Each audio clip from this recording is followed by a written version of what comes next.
Lockdown কর্মসূচি দেওয়া হয়েছে 13ই নভেম্বর আন্তর্জাতিক অপরাধ ট্রাইব্যুনালে শেখ হাসিনার বিরুদ্ধে দায়ের করা গণহত্যা মামলার রায়ের তারিখ নির্ধারণের কথা আছে।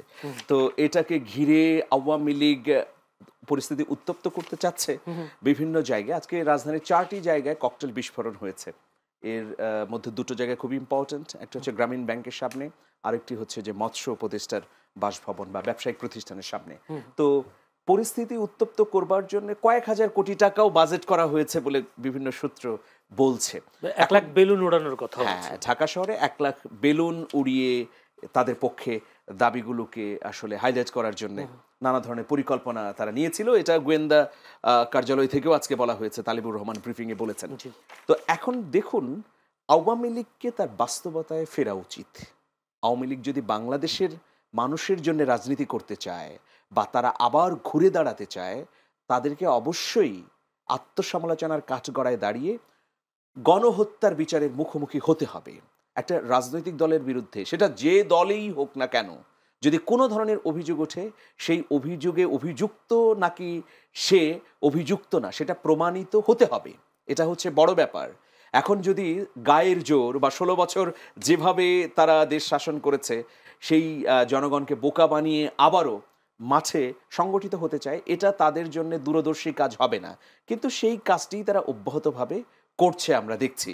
তো এর মধ্য দিয়ে আসলে কি অর্জন করতে পারবে? ধরুন 13 তারিখে লকডাউন, এখানে বিশাল মানুষের সমাবেশ তৈরি হবে, হাজার হাজার মানুষ ঢাকায় চলে আসবে এইরকম, বা রাস্তা ব্লকেজ হয়ে যাবে, মানুষ রাস্তায় নামবে না, এই পরিস্থিতিটা নাই তো। তাহলে কি হবে? তাদের তৃণমূলের কিছু সংখ্যক লোকজন গ্রেফতার হবে, আহত হবে প্রতিপক্ষের হামলায়, তাই না? এই ঘটনাই তো ঘটবে। এগুলোকে আমি মনে করি যে আওয়ামী লীগের অদূরদর্শিতা। জুলাই আগস্টে যে গণহত্যা হয়েছে, এটা তো মিথ্যা কিছু না, এটা তো বানোয়াট বা এআই দিয়ে তৈরি করা কোনো বিষয় না, এটা পুরো জাতির সামনে স্পষ্ট। তাছাড়া আন্তর্জাতিকভাবে এই গণহত্যার স্বীকৃতিও দিয়েছে জাতিসংঘ।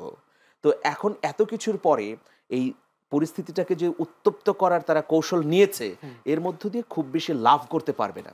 তবে আমরা দেখছি যে সরকারের দৃঢ়তা এবং উদ্যোগের ক্ষেত্রে খানিকটা ঘাটতি আছে। এই পরিস্থিতি যে হবে বা ককটেল তারা বিস্ফোরণ করবে, মিছিল করবে, অগ্নিসংযোগ করবে, এটা তো এই সরকার জানে। কিন্তু সরকার যথাযথ উদ্যোগ নিতে কিন্তু পারেনি।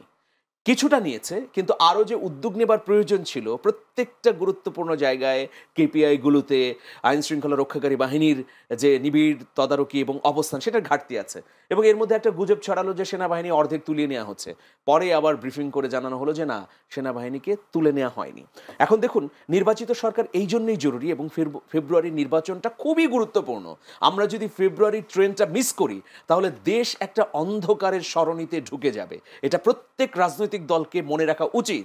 সবাই ক্ষতিগ্রস্ত হবে, এখানে শুধু জামাত বিএনপি ক্ষতিগ্রস্ত হবে না, আরো যারা যারা আছে প্রত্যেকেই ক্ষতিগ্রস্ত হবে। যারা কোনো না কোনোভাবে গণ অভ্যুত্থানের পক্ষে ছিল, নাগরিক সমাজ, তারাও ক্ষতিগ্রস্ত হবে। আর বাংলাদেশ ক্ষতিগ্রস্ত হবে, কারণ গণতন্ত্র থেকে ছিটকে পড়বে। এই জন্যে সরকার এইসব নিয়ন্ত্রণ করতে পারবে এবং নির্বাচনের নির্বিঘ্ন পথ তৈরি করবে, এটাই প্রত্যাশা।